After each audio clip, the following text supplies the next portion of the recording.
Gracias, Presidenta. Yo creo que vamos a debatir seguramente en los artículos no consensuados más, ¿verdad? A mí me parece importante un poco ir de afuera para adentro, vamos a decir, ¿verdad? Porque es importante todo este proyecto y ojalá, ¿verdad? Por eso la parte que a mí más me interesa es la parte del financiamiento, porque estamos viendo que cuando algo no funciona, por ejemplo, los médicos lo primero que en primer lugar creen, y están escuchando todos médicos, psicólogos y qué sé yo, las leyes no son mágicas. Si no tienen financiamiento y si no hay voluntad política y si no hay un montón de cosas, va a quedar. Porque ahora, por ejemplo, vieron lo que está pasando con la ley de trasplante.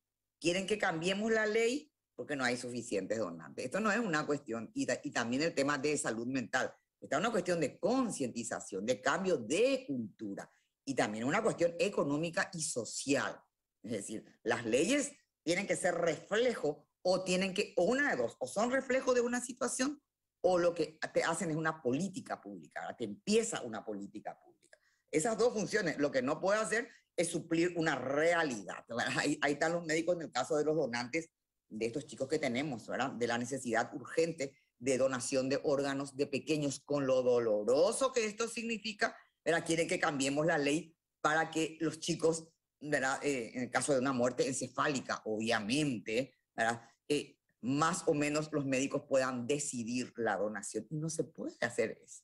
No se puede hacer eso. Tienen que recurrir en todo caso cuando un padre está de acuerdo y la madre no, por ejemplo, que ya tuvimos casos de donación de pequeños con muerte encefálica, ¿verdad? Y en todo caso tienen que llevar a instancia judicial, pero nosotros no podemos cambiar la ley y decir que los médicos pueden disponer, ¿verdad?, de lo que va a ocurrir con un paciente con muerte encefálica. Ahora me voy a referir al tema de salud mental y voy a entrar por la parte fuera de los hospitales, que a mí me parece la parte más importante. Dos cosas. ¿Por qué es importante la parte esta que está bien puesta, vamos a decir, de trabajar con las familias y con la comunidad? Es porque ahí está el primer problema, ¿verdad? En el estigma que hay y en la discriminación que existe todavía, pero que existe en serio, ¿verdad? Y que también pasa por una cuestión económica. Yo les quiero contar una cuestión familiar, yo creo que muchos pueden contar esto. Mis dos abuelos maternos tuvieron Alzheimer, es decir, demencia precoz, siendo jóvenes. ¿Eh? Cuando tenía 60 años más o menos tenían mis abuelos. Por supuesto que no, como nosotros mis padres no tenían plata para pagar enfermeras o enfermeros, como la mayoría de los paraguayos, como la mayoría de los paraguayos. Mi mamá tenía que hacer, ¿verdad? Se tenía que quedar porque mi abuelo encima se fugaba de casa, ¿verdad? Totalmente. Se fugaba, le teníamos que buscar con la policía.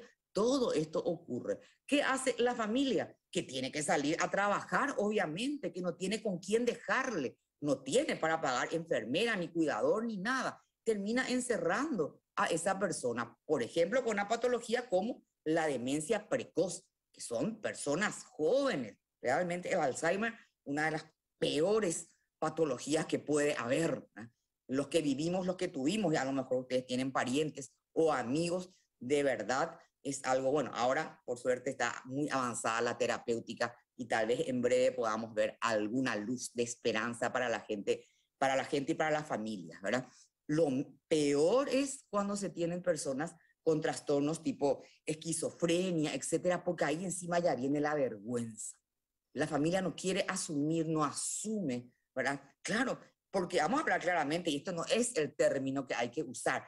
La familia no quiere tener el loco de la cuadra o la loca de la cuadra, ¿verdad?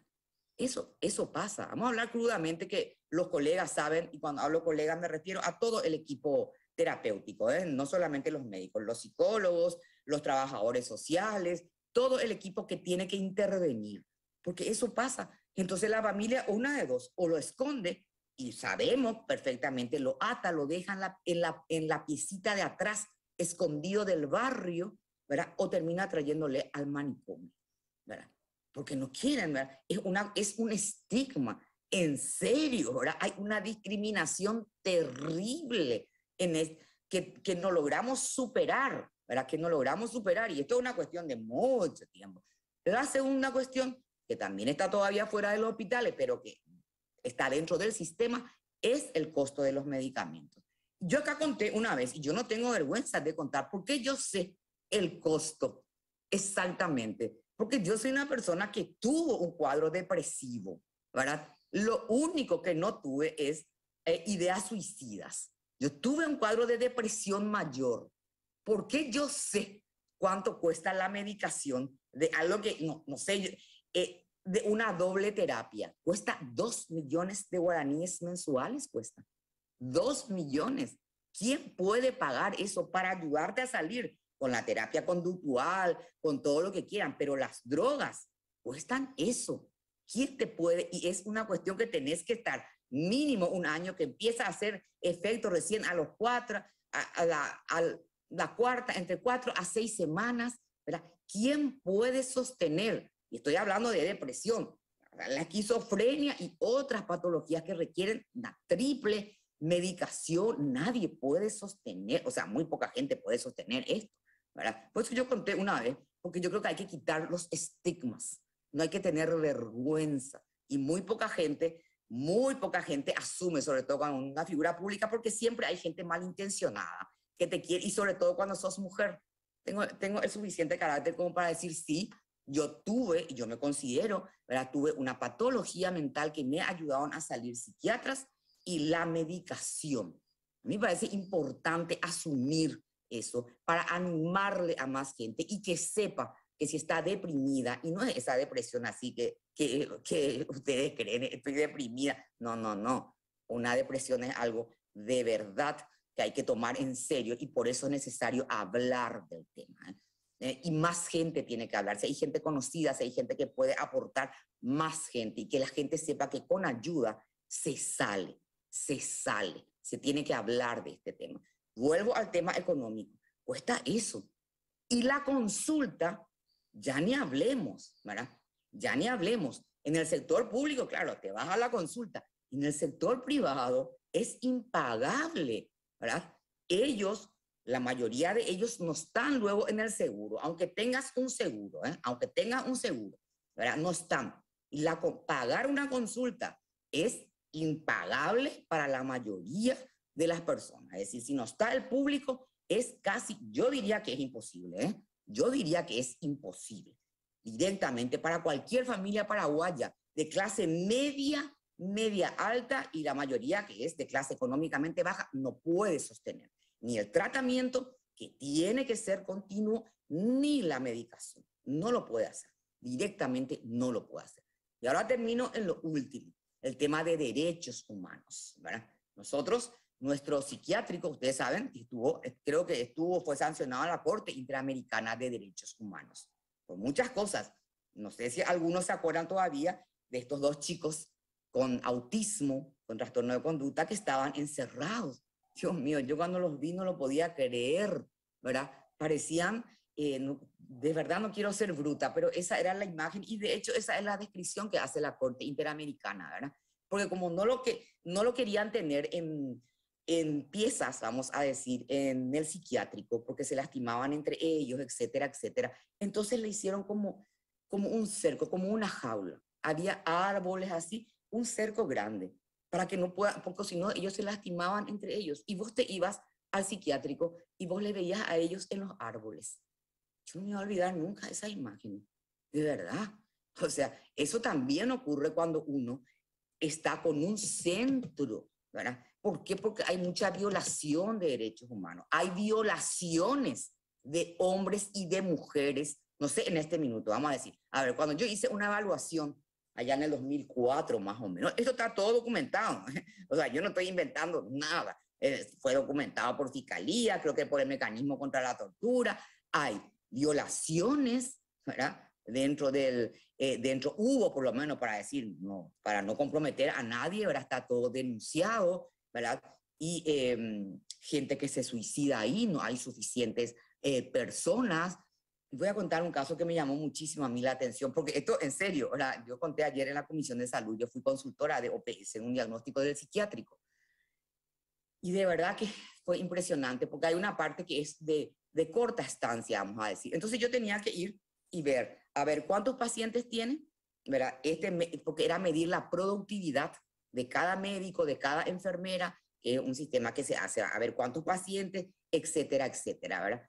Me voy yo, aparte de la productividad, y eso no vamos a hablar del tema de recursos humanos en este minuto, sino que la parte de paciente. Me voy yo y me dicen, a ver, ¿cuántos están internados en esta parte de corta estancia, que es la parte de urgencia? Y me dicen, son 8, están 8 acá. Ah, ok, entro yo para ver cómo estaban, porque era también evaluar la situación, ¿verdad? Entro y yo le encuentro a 7. Y le digo entonces a la enfermera, listen, acá hay 7, ¿dónde está? ¿Por qué vos decís que hay 8? Y Enrique Riera y yo vivimos a ¿cuántas cuadras, Enrique? A 10 cuadras más o menos del psiquiátrico, ¿verdad? Entonces, y sabemos que en un momento dado, cuando no hay comida y eso, el psiquiátrico, ellos salen, tampoco ellos pueden salir, ¿verdad? El tema es que mucha gente se aprovecha de ellos, ¿verdad? Cuando salen, piden comida, pero ahí, y después le pregunto yo a la licenciada, pero ¿y dónde está? Y me dice, a lo mejor se fugó. Me dice, pero espera un poco. Y entonces ahí escuchamos un ruido. Y entramos, porque por supuesto se rompen focos, ¿verdad? No están acolchadas las paredes como tienen que estar, ¿verdad? Estamos hablando de personas que están en un momento de crisis, ¿verdad? Que con la medicación puede revertir en 48, 72 horas, ¿verdad? Y le encontramos al señor que estaba internado, porque escuchamos un ruido, entonces entramos con la licenciada con una linterna. El señor tenía, yo no me voy a olvidar nunca esa imagen, como muchas imágenes del psiquiátrico, ¿verdad? Y el esfuerzo que hacen los profesionales que están ahí. Él se había golpeado contra los barrotes, ¿verdad? Porque son como celdas y no tienen que ser celdas. Él se había golpeado y él se puso su materia fecal en la cara, ¿verdad? Y cuando ya había pasado un tiempo y cuando le miramos estaba totalmente agusanado. Esa es la realidad que viven los pacientes y los profesionales, reitero, y los parientes de cuando uno tiene tan separada la parte hospitalaria del resto. Por eso un avance es, y lo que se va a discutir creo que si hay plazo de cierre o no hay plazo de cierre, el modelo hospitalar en sí. Por eso es importante el avance, porque sí hubo un consenso, ¿verdad? Y con esto ya termino, porque yo creo que ya muchos hablaron, que los hospitales generales tienen que tener una parte de atención y una parte de internación de corta estancia, ¿verdad? Y luego ya hacer el seguimiento ambulatorio y el seguimiento en la comunidad. Es decir, no tiene por qué estar una persona, salvo, y lo que ya sabemos, ¿verdad? ¿Por qué se tiene que internar una persona? Solamente en caso de daño, inminente daño, a sí mismo o a tercero. No hay otra causa de internación. Esa es la única causa, inminente daño a sí mismo o a tercero. Y eso es internacional, porque el mundo atravesó por este proceso.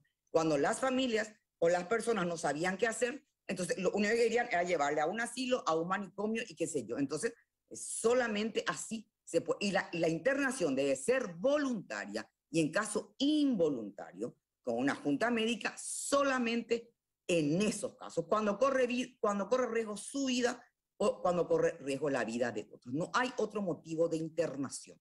Acá sigue habiendo otro motivo de internación, que es recaída porque no hay insumos, recaída, ¿verdad? Abandono de tratamiento, dice la historia clínica. En la realidad es falta de insumos en el sector público, no tenemos suficientes profesionales, no hay acompañamiento, ¿verdad? No se puede pagar la consulta, tenemos que descentralizar, tenemos que ver cómo incentivar, ¿verdad?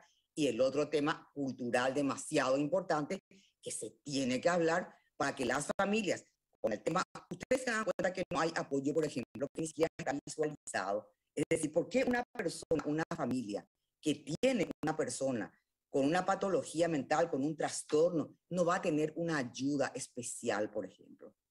¿Por qué no va a tener una ayuda especial?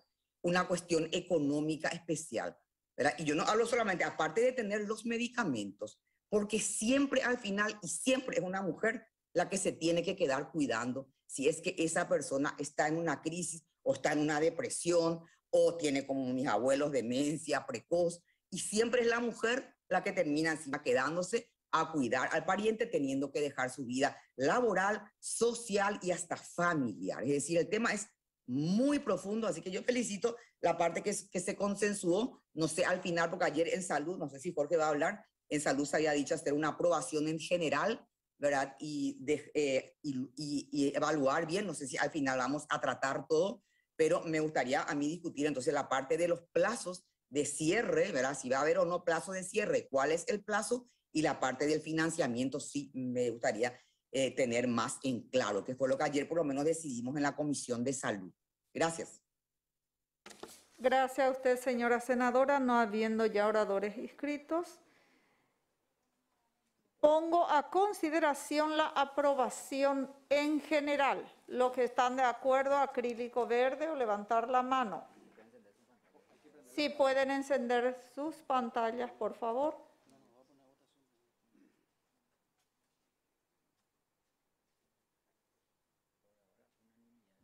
Suficiente mayoría.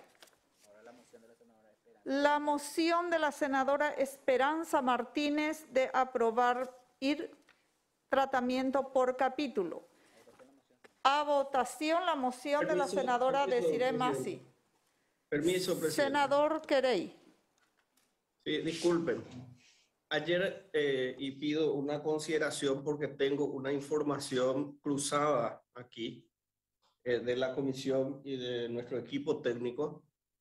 Entonces estoy en una confusión. Nosotros ayer en la comisión habíamos resuelto solicitar la postergación del tratamiento en particular de esos dos puntos, ¿verdad? El tema de los plazos del cierre del manicomio, ¿verdad? Del hospital psiquiátrico como tal. Y lo otro era para esclarecer el tema del financiamiento. Tengo que cumplir un poco con esa obligación porque con lo que dijo la senadora Desiree Masi me genera una confusión. Entonces yo pediría a ver si la senadora Desiree y el senador Barrios, por favor, si ellos tuvieron o no la información y si fue descomprimida las dudas que teníamos ayer en la comisión, ¿verdad? Entonces eso quiero solicitar, por favor, esa aclaración porque esa fue la resolución que habíamos quedado que si eventualmente se aclaraba en estas 24 horas, entonces nos allanaríamos a la propuesta general. Pero pido por favor, presidenta, si es posible, a los dos senadores pedirle porque eso habíamos acordado el día de ayer. Sí, gracias. Gracias, señor senador. Senadora Esperanza Martínez. Gracias, presidenta. Yo creo que no es posible técnicamente aprobar todo y dejar 2 artículos para la próxima semana. O sea, en realidad tendríamos que comenzar de nuevo. Y le pediría a la Comisión de Salud, a través de su presidente, si podemos tocar los temas, presidenta. Son 4 artículos, en realidad son 2. Y el primero que tiene que ver con la progresividad y con un límite de tiempo, que son 5 años, incluso en el artículo 29 podemos unificar los 2 en 5 años, dejar en 5 años y yo, si me permiten en su momento explicar el procedimiento, yo tengo los datos y tengo el financiamiento que respalda este procedimiento, porque como les había dicho anteriormente, son aproximadamente 253 camas las que hoy están en situación manicomial.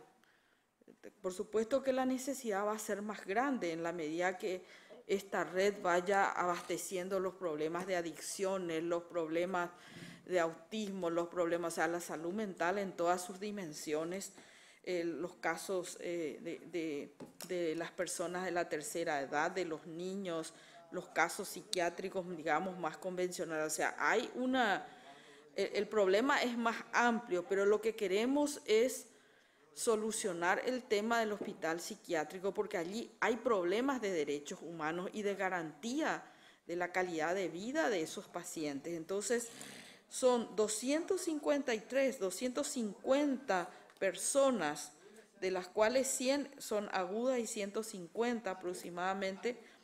Y si hacemos la progresión en 5 años, estamos hablando para los casos agudos de 20 camas por año, que puede ser 5 camas en el Hospital de Concepción, 5 camas en el Hospital de Encarnación, 5 en Caguazú. Estoy inventando, presidenta. pero estamos hablando de pocas camas que pudiéramos progresivamente ir haciendo crecer 20 por año y llegar en un promedio de 5 años, que evidentemente no va a ser matemático. Pero ¿por qué insistimos en ponerle límite, Presidenta? Porque mi esposo es psiquiatra y ya está jubilado. Él, cuando era residente de salud mental, ya estaba el proyecto, ya hubo proyectos sobre la desmanicomialización. Y ya pasaron 30 años, Presidenta. Entonces, cuando no le ponemos límite, esto se va a convertir en otros 30 años más, ¿verdad? Entonces, por eso es mi insistencia en este tema. Y en el tema del financiamiento también son 2 leyes que se modifican. Entonces, yo les pediría, para no volver a hacer todo este debate dentro de una semana, que tengamos un poquitito de paciencia y buena voluntad y tratemos los temas y resolvamos, Presidenta. Por lo menos esa es mi posición, porque no se puede tratar todo y dejar 2 artículos o 4 para la próxima semana. Que me corrija nuestro secretario general si es que estoy errada, pero no se puede hacer por técnica legislativa lo que se está solicitando. Gracias, Presidenta. Gracias a usted, señora senadora. Senadora Lilian Samaniego. Presidenta, habíamos acordado que en el día de hoy íbamos a tratar el proyecto de ley después de varias veces postergado el debate y buscando el mayor consenso posible. Mi propuesta puntual es ya la aprobación, y cuando lleguemos al punto en el cual no se ha llegado al consenso, debatamos. Es mi propuesta, Presidenta. Gracias, señora senadora. Tiene uso de palabra el senador Antonio Barrios. Gracias, Presidenta. Bueno, Presidenta, quiero poner en conocimiento lo que tratamos ayer y secundar a lo que dice el doctor Jorge Querey. Nosotros hemos hablado sobre este proyecto, tenemos todo el interés de que este proyecto sea aprobado, tenemos consenso de la misma forma en los articulados que están consensuados, tenemos sí nuestras diferencias con el artículo 24 y 25 que habla de los plazos. No estamos de acuerdo con la propuesta que acaba de decir o por lo menos yo no estoy de acuerdo con la propuesta de la doctora Esperanza, que vamos a debatir en su debido tiempo, y no teníamos los datos presupuestarios. No teníamos en ese momento en la comisión, hasta las 15 horas que estuvimos reunidos, los datos presupuestarios no teníamos claro, no teníamos hecho o no recibimos nosotros. Por eso se pensó en la posibilidad de postergar. Se trabajó, creo que en el día de ayer, habida cuenta que nosotros hemos manifestado que esos datos que teníamos no eran suficientes, y creo que llegaron a trabajar con la gente del ministerio, y entonces salió ahora la propuesta de presupuesto, que no tenemos ningún problema. Ahora existe una propuesta de presupuesto, podemos debatir y no tenemos ningún problema de tratar también el expediente, o el proyecto de ley. Así que no es que nosotros no hayamos tenido la voluntad, no teníamos realmente todos los elementos para poder hacer un dictamen. Por eso el doctor Querey habló en ese sentido. Nada más, Presidente. Gracias a usted, señor senador. Tiene uso de la palabra la senadora Desiree Massi. Gracias, Presidenta. Yo creo que la idea hasta ayer por lo menos no era aprobar y dejar 3 artículos, era aprobar y luego ver estos artículos, obviamente en comisión o donde sea. Yo solamente quiero significar una parte. Una cuestión es lo de los plazos, ¿verdad? Ahora, otra cuestión es lo de presupuesto, que en todo caso, para que estemos todos muy atentos, nomás yo me voy a oponer a que se trate, ¿verdad? Porque, por ejemplo, una de la parte le toca a la AFB. O sea, ¿qué le toca ahí? Podemos estar de acuerdo o en desacuerdo, ¿verdad? Que se le quita un porcentaje a AFB, ¿verdad? Porque nosotros en Hacienda, en la anterior comisión de Hacienda, se hizo el dictamen y todos quedamos pendientes del texto de Comisión de Salud. Es decir, la parte de financiamiento, que hay una propuesta que ya dijo, creo que la senadora Esperanza, ahí es que tenemos porque lo otro vamos a tener una discusión, vamos a decir, filosófica, no sé, historia de derechos humanos, como quieran llamar. ¿Verdad? Si se cierra en 5, en 10 años o si no se pone ningún plazo. La parte de financiamiento es donde tenemos que mirar porque estamos tocando porcentaje de juegos de azar, de esta cuestión del FONACIDE que le afecta una colita a la AFD. Entonces yo pido en todo caso que ahí estemos tranquilos y miremos bien. Acuérdense que este proyecto se va a diputados. Cualquier cosa que diga FONACIDE, que diga algo, no hagamos algo que pueda significar que se frustre, porque no se tiene bien en claro el financiamiento. Así que eso es más lo que quería aclarar con respecto a que lo que es lo mismo que dijo el senador Tony, y creo que queréis, ¿verdad? Pero no queremos retrasar, pero fijémonos bien yo sobre todo pido en la parte de financiamiento y cuando hablemos de plazos de cierre o no. Pero la parte de financiamiento que se proyecte bien grande ahí, ¿verdad? Como tenemos algunos, y que veamos efectivamente si va a afectar o no a algo, ¿verdad? Porque se quita una parte que se transfiere al tesoro. Yo no sé ahí que se financia o no del tesoro, no tengo claro ahí si vamos a desfinanciar algo y si una parte le toca a la AFD. Entonces, ese tipo de cosas hay que mirar bien. Hagamos, presidente, entonces, por parte y tranquilamente. Gracias.